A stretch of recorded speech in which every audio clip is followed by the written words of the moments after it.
para defender esto.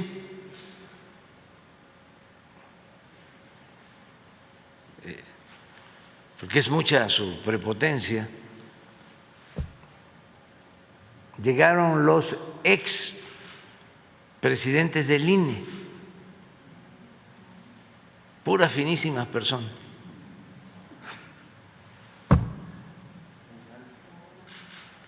Ugalde y otros que han participado en fraudes.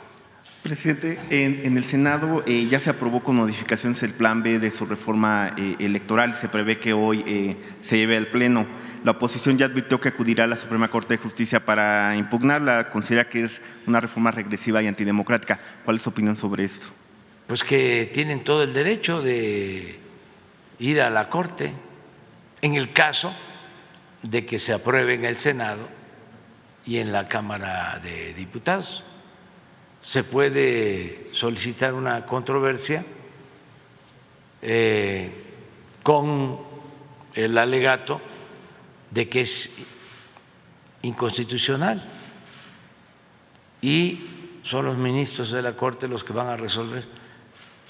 Lo cierto es que es pura politiquería, porque como no hay reforma constitucional, la ley electoral pues no puede ir en contra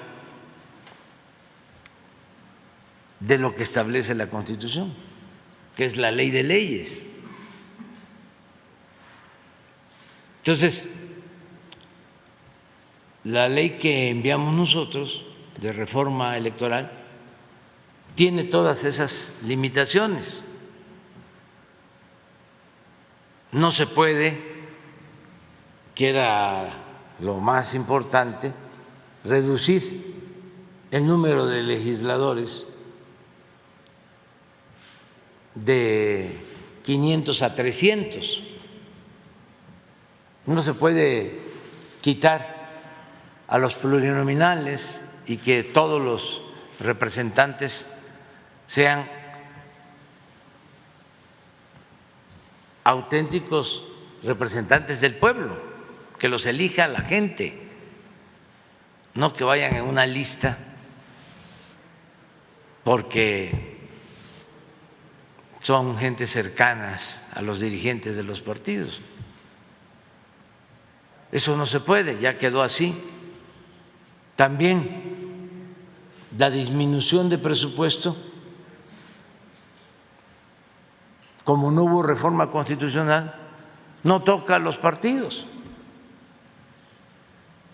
que van a seguir recibiendo muchísimo dinero. Es un ajuste lo que se puede hacer solo en el aparato del INE, que hay duplicidades, que es un aparato oneroso, costosísimo.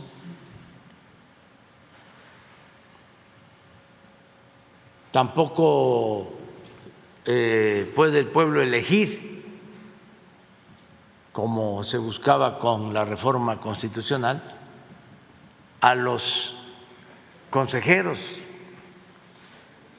a los magistrados del Tribunal Electoral. De acuerdo a la Constitución, los eligen los partidos. Entonces, ¿qué es lo que tiene la reforma electoral? Pues este ajuste, que no haya tanto gasto en los funcionarios del INE que se exceden, que viven colmados de atenciones, de privilegios. Es una burocracia dorada, porque no puede haber gobierno rico con pueblo pobre. Eso es lo que limita esta reforma legal en el caso de ser aprobada. Y lo otro es que no se permite la entrega de monederos electrónicos para la compra del voto. Entonces estaba yo viendo de que para defender esto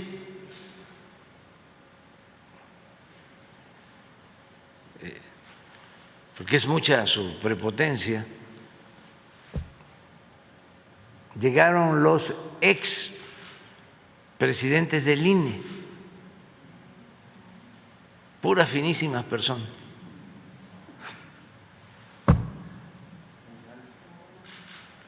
Ugalde y otros que han participado en fraudes electorales.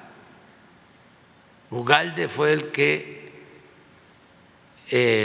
puesto por la maestra Elbester Gordillo, llevó a cabo el fraude del 2006 en la elección presidencial.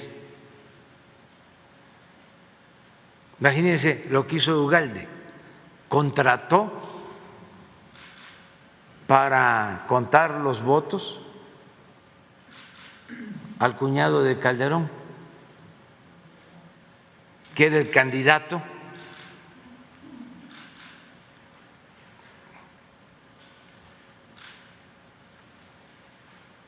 contrario a nosotros, al que terminaron imponiendo. ¿Quién era el del INE? Ugalde.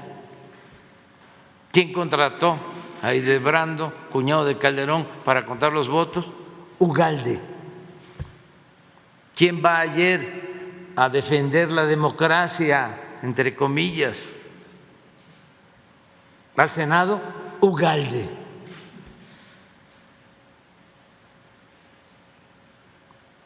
¿Qué hace Hildebrando? Esto para los jóvenes, para que le den seguimiento. Después que imponen a su cuñado y que él le ayuda, junto con un diplomático que fue embajador del gobierno de Calderón en Washington, Sarucán, que participó también en el fraude y que participó en el operativo de Rápido y Furioso cuando se permitió la entrada de armas de contrabando de Estados Unidos. Bueno, pero ¿qué pasa con Hildebrando una vez que llega su cuñado a la presidencia? Le vende su empresa a Carlos Slim.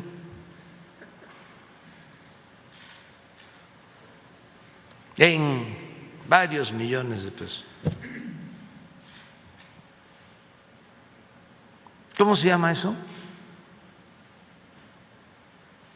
Conflicto de intereses, influyentismo, tráfico de influencias, corrupción. Pero ellos son gentes honestas.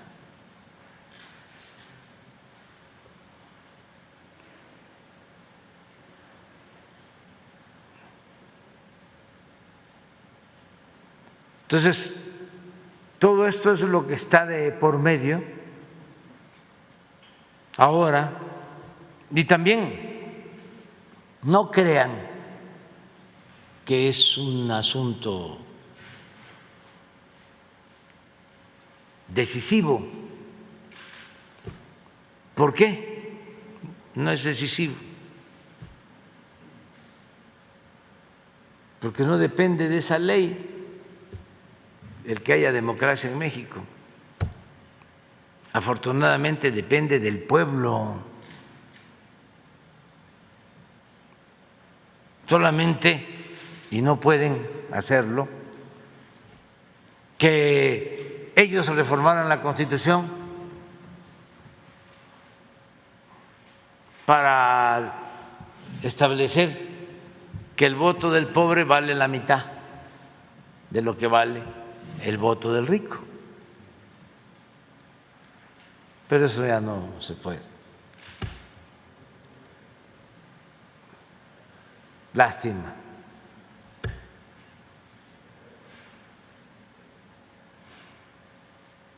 Ya esas cosas no se pueden. Entonces, ¿quién es el actor principal en la democracia? El ciudadano. Cada quien va y de manera libre, secreta, de acuerdo a lo que le dicte su conciencia, vota.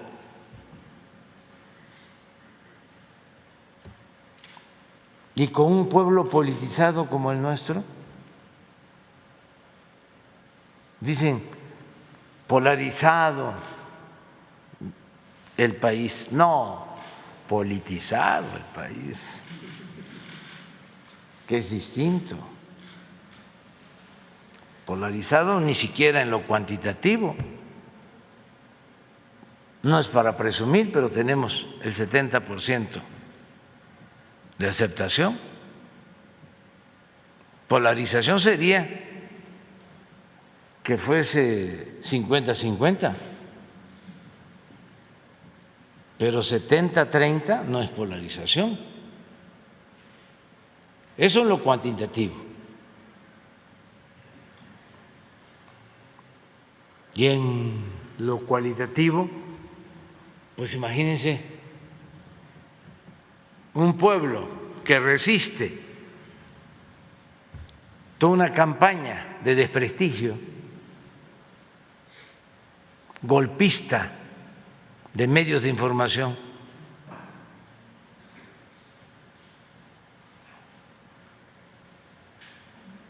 y que no se deja manipular. Es un pueblo excepcional, como siempre lo hemos dicho, es de los pueblos con menos analfabetismo en el mundo. Por eso vamos bien. Y todo se está haciendo respetando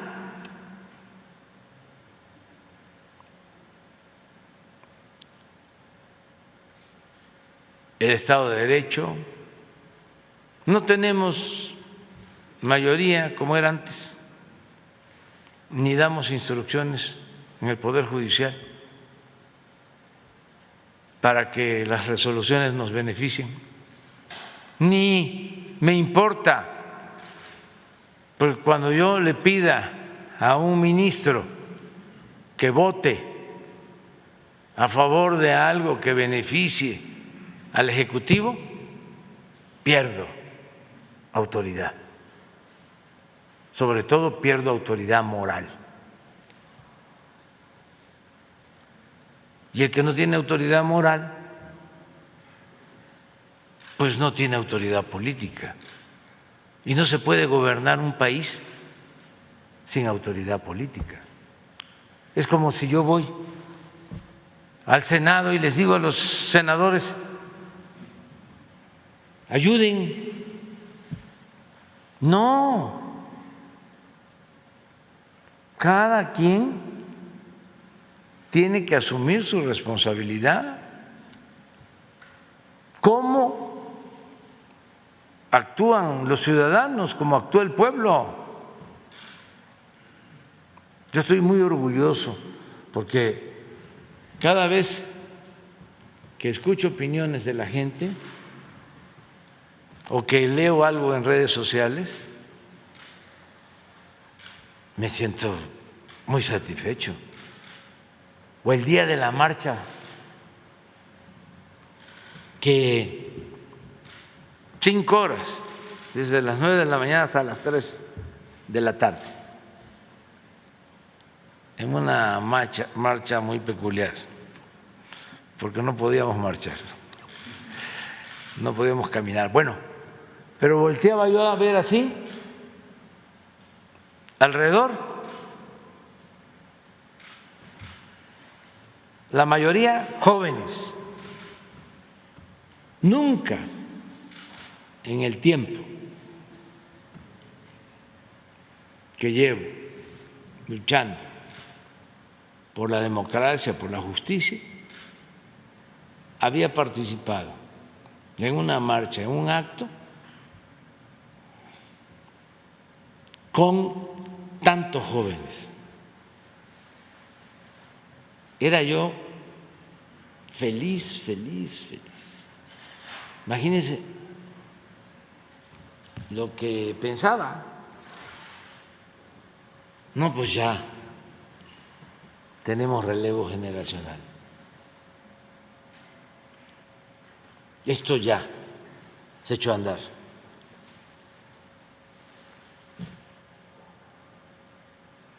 ¿Cómo lo van a detener? Si está acá. Si es un cambio de mentalidad.